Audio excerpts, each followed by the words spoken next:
Fajar Metro, berita membangun bangsa. Berita Ibu Kota, pejabat Gubernur DKI Jakarta Heru Budi Hartono himbau ASN tetap netral di tahun politik.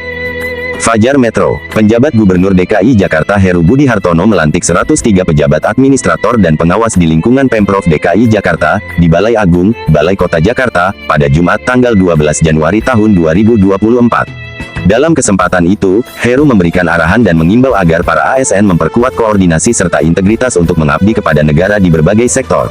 Dalam hal ini, pada sektor pendidikan, kesehatan, pelayanan administrasi, dan tetap netral ketika menghadapi tahun politik. Dalam urusan pendidikan, Heru menyampaikan bahwa DKI Jakarta harus bisa menjaga marwah pendidikan, terutama dalam menerapkan kedisiplinan peserta didik supaya menjalankan proses belajar mengajar di sekolah dengan tertib dan sesuai aturan.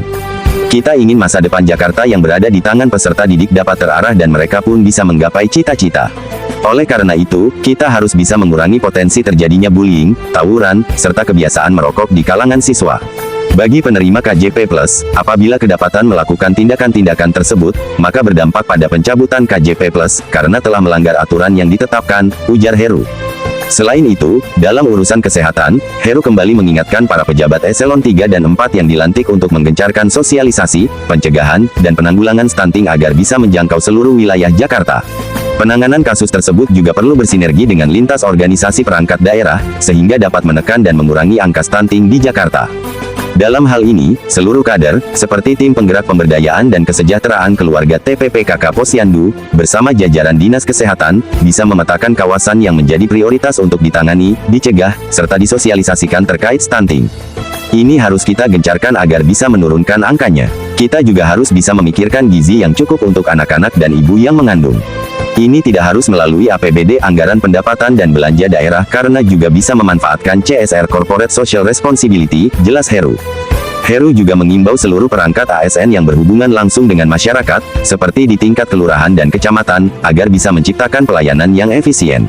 Ia menginginkan warga sekitar bisa langsung merasakan manfaat karena pelayanan administrasi yang optimal.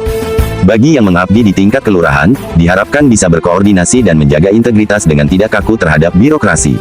Saat ini, untuk masalah perizinan, lurah dan camat sudah terbantu oleh adanya pelayanan terpadu satu pintu PTSP, begitu juga dengan bagian bidang lain. Kita ambil contoh pengaduan warga terkait penebangan pohon rawan tumbang, jalan rusak, hingga saluran air bermasalah, yang bisa langsung ditangani di wilayah bersangkutan. Untuk itu, pelayanan administrasi harus terus berjalan optimal, ungkap Heru.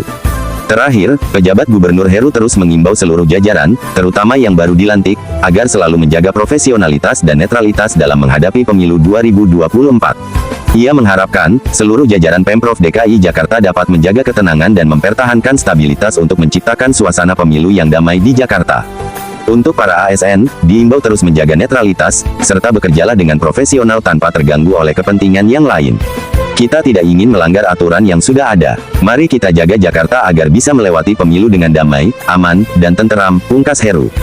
Perlu diketahui, pejabat Gubernur Heru telah melantik 103 ASN yaitu 37 pejabat eselon 3 dan 66 pejabat eselon 4. Tersebar di beberapa instansi yakni Dinas Pendidikan Provinsi DKI Jakarta, Dinas Kesehatan Provinsi DKI Jakarta, Satpol PP Provinsi DKI Jakarta, Dinas Perpustakaan dan Kearsipan Provinsi DKI Jakarta, Biro Hukum Setda Provinsi DKI Jakarta, Biro Kepala Daerah Setda Provinsi DKI Jakarta, serta pemerintah kota administrasi Jakarta Barat, Timur, Selatan, dan Utara.